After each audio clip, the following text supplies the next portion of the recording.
Hey guys, okay, just a quick discussion, guys. Why this EGR valve is creating the boost problems it's having and the black smoke that it's carrying.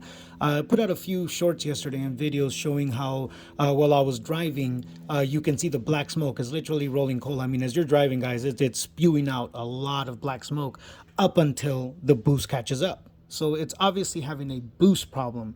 But like I put in that short, that doesn't mean that the turbo's bad. So now that I've removed the EGR valve, guys, I've pretty much discovered why it's doing that. These are part of the steps you got to do. Like I said, I removed in some of the other shorts and videos that I put out, I removed the air filter. The air filter is a little clogged. I mean, you can see that it's dirty. Definitely recommended that you replace it, but that's not what's causing the black smoke and the lack of boost at the beginning. So when this thing, the customer was complaining that he gets a little bit of black smoke when he's driving around town, but as soon as he slaps his dump trailer on it and is carrying a lot of weight, the truck struggles. It doesn't have a lot of power at the beginning. It throws out black smoke, and then all of a sudden it picks up. And I was able to see that yesterday when I was driving it. A lot of black smoke when you first initially give it any kind of throttle from the line. It would throw up a bunch of black smoke and just wasn't boosting up properly. But it would build boost, guys. It would reach 25 pounds of boost once it got going. But at that first beginning, it would throw out black smoke and lack power. So you can imagine when you got 10,000 pounds behind it, guys, this thing is struggling because it's at the lower end of the RPM range. So here's what's actually going on, guys. So again, we remove the EGR valve. If you guys look right there, see that gap between the EGR valve, that top part, and this bottom part? You can see that there's a nice little gap in there. That thing is stuck open, guys, and it's stuck open because of that. Look at that, guys. That stuff is gunked in there, guys. Look at that. That EGR valve is gunk, guys. You can't even see through. There's two sections to it. You see, there's the upper section and the lower section. They both function, guys. When this valve opens, it opens downward.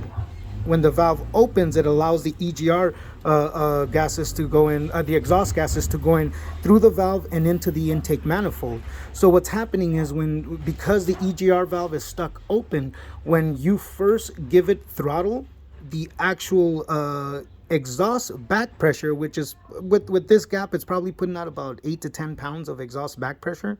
So not until the boost actually overcomes the EGR or the exhaust back pressure, once the boost overcomes the exhaust back pressure, that's when it picks up. The boost gets there, black smoke goes away, boom, you got all this power. But that is the main problem, guys.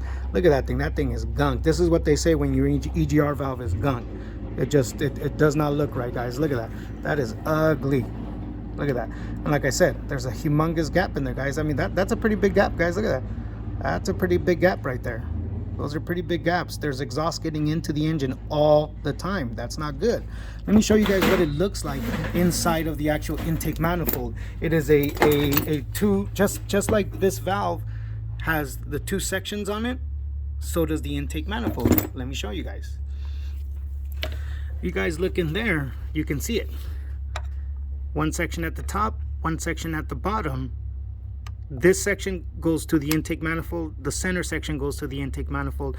The lowest section down there is the actual EGR valve, where it hooks up underneath the intake manifold. If you've ever seen these Powestroke 6.0 intake manifolds removed, you can see that the EGR valve, the EGR cooler runs through here, right at the bottom. Hooks up back there, guys. You can barely see it, but it hooks up back there. Okay, so what happens is it comes in from the bottom, the EGR valve opens downward, and then it allows exhaust gases to enter both sections. Both sections are what lead into the intake manifold. So what's happening is, as he's building a boost at the beginning, especially with the weight on, which it takes a while for the RPM band to pick up because of the weight, he's being stuck in that first section of maybe 2, 3, up to like 2,000 RPM or so, maybe 1,800 RPM. He's stuck. He's not getting the boost he's looking for. So the vehicle lacks power, throws out smoke, and then all of a sudden, black smoke is gone, and you have all this power, and the boost has caught up. Because believe me, the turbo is trying to boost, but it's being leaked back out through the exhaust.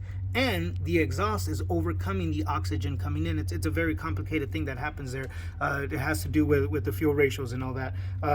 That's what black smoke is. That black smoke is an overconsumption of fuel. Why? Because there's not enough oxygen coming in from the boost system. So nonetheless, guys, this EGR valve is no bueno like this.